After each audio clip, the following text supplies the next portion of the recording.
Hola, this is Joe here, another rant, I guess you could call it. Um, the news of Mr. Mubarak leaving his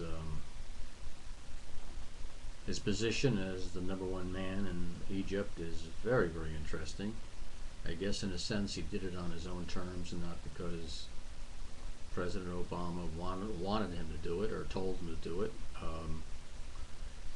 I think I did on an earlier YouTube the fact that during Desert Storm, when Saddam Hussein was being challenged going into Kuwait,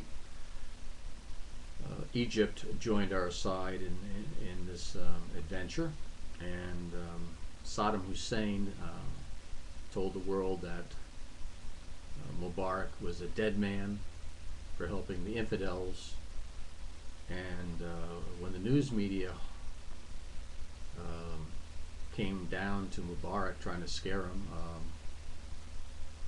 he said, when they asked him what his thoughts were about his death sentence, according to Saddam Hussein, he said, nobody lives forever.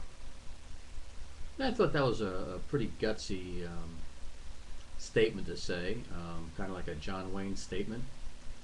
And in searching the internet, I can't find any reference to that. Now, if you can, please help me out and give me the reference to it. But it almost seems that his statement of what I call would be of courage or bravery or bravado, whatever you want to call it, has been expunged from the internet.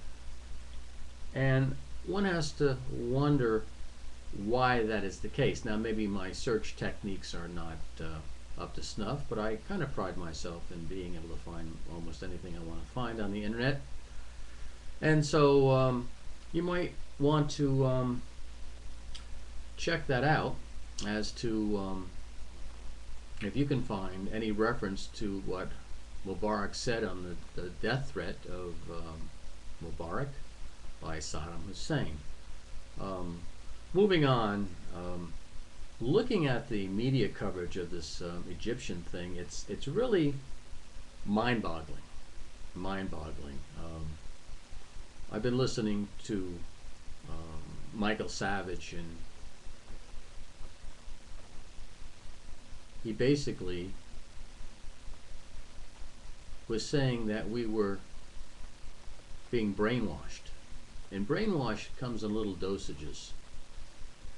And I don't know if it's brainwashing or a form of hypnosis or mass hypnosis. You can go on the internet and see entire classes, graduating classes at parties, being hypnotized and turned into basically robots. So the concept of mass hypnosis is not a joke or a fantasy. It can be done. Now, I would like you to think back when we were going into Iraq to liberate them. We were told by all the media that some countries just can't deal with democracy. They're not ready to handle democracy.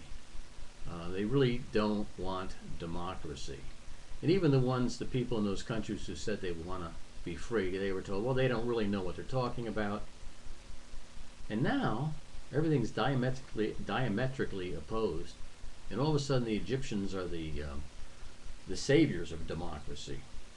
Now, one of the problems when we said we're bringing in democracy into Iraq, and I think we want to bring democracy into Afghanistan, is that a true democracy means that it's just mob rule, majority rule. We don't have a majority rule in the United States per se. In other words, regardless of who you are, you have certain rights, and regardless if all the Christians want to wipe out the Muslims or the Jews or whatever, just because of the majority they can't pass a law, even though everybody votes for it, the majority voted it to violate these constitutional rights. It's called a republic. And all we keep on telling these people who are worried about sex, especially in the majority, coming in and really doing a job on them. In a democracy, in theory, um, they can go with whatever the majority want, which can be a very bad thing for the minority. But in republic, you have a situation where, in theory, it protects the rights of the minorities a little more, or so what I understand. But getting back to this euphoria over the Egyptian thing, I mean, I have never seen anything like it.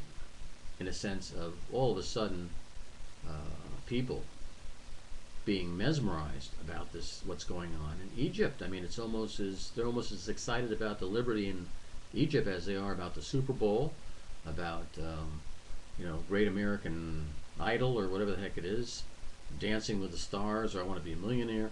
I mean, they are really excited about this, and yet these same people, when it came to Iraq, and we had a guy cutting off heads, and we had a real barbarous person in control. We didn't have, as a nation,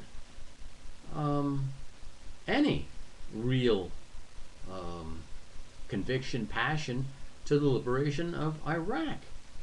And the media obviously didn't. I mean, but it goes to show you that what happened, the mass media, what the mass media can do to us is frightening, in the sense that here we are, dumping someone who is a very good ally to the United States, and we're all excited about it. We're like, it's almost sexually stimulated about Mubarak leaving. And yet, when we got rid of someone who was really, actually got rid of someone who was really a nasty guy, and his sons used to put people in meat grinders and stuff, and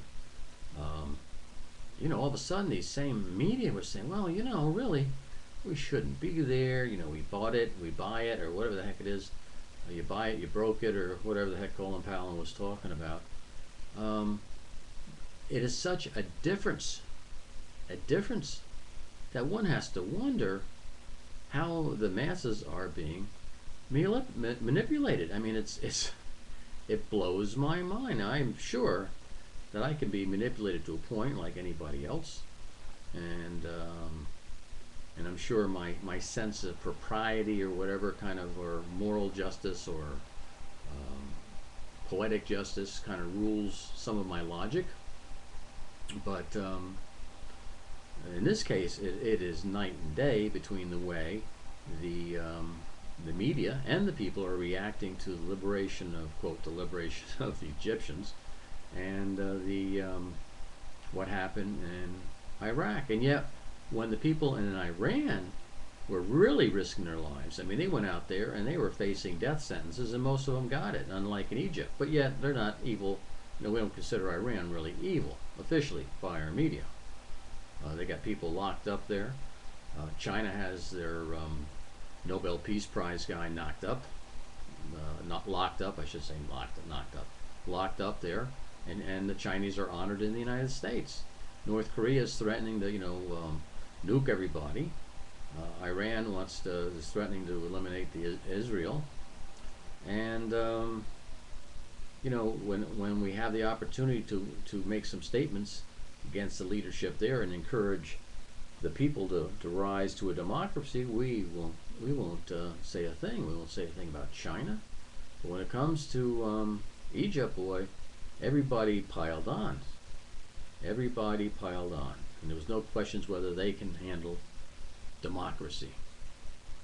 We question whether the Iraqis can handle democracy. And I have no love for George Bush, but I don't see anybody commending George Bush for, even now, liberating Iraq, when I'm sure the media is going to pile on how wonderful it was that Obama single-handedly liberated all these Egyptians. Now the question is, what are these Egyptians going to do? Well, the question is, what's the military going to do from the standpoint of even letting these people, maybe they're just buying time and quelling the people to a point. I don't know where it's going to go. All I know is that Mubarak maintained the peace over there, and maintained security between Israel and the the rest of the Arab states. You have to understand when Egypt went into the the peace accords or whatever, when Carter was around with Sadat and the rest. I mean, they were ostracized from the rest of the Arab nations. They were targets from all the other Arab nations for doing this. This was heresy, and so this is how we repay people who were willing to take the risk and infuriate a lot of the various nations there. So anyhow, I think it's we're in interesting times, and we'll see where this thing sorts out. But I really hope you can see the difference of maybe you can point out the difference between liberating Iraq and the liberation of the Egyptians. So anyhow, that's my little statement today, and wish everybody well, and hopefully we'll get some more jobs in America. And as I said before, a lot of this was really due to once again the ethanol program we have in the United States, where we're using all this grain to make and corn to make alcohol, which is done at a loss of energy, and none of these tree huggers will address this. I don't see any tree huggers, or that many of them, saying anything about this ethanol program or the pollution of the Chinese. You would think that they'd say boycott, regardless of what it costs us to build it here. We build widgets with less pollution than they do in China, plus the pollution of bringing the goods over here with these boats. You can see by satellite the pollution from these freighters going back and forth between here and China. But you know, where are all these activists? Where are all these environmentalists? They never question China. In fact, all this cap and trade crap won't affect China. It'll only affect us. It's only meant to destroy this nation. Anyhow, I hope you're no longer hypnotized or under a state of being brainwashed. Take care.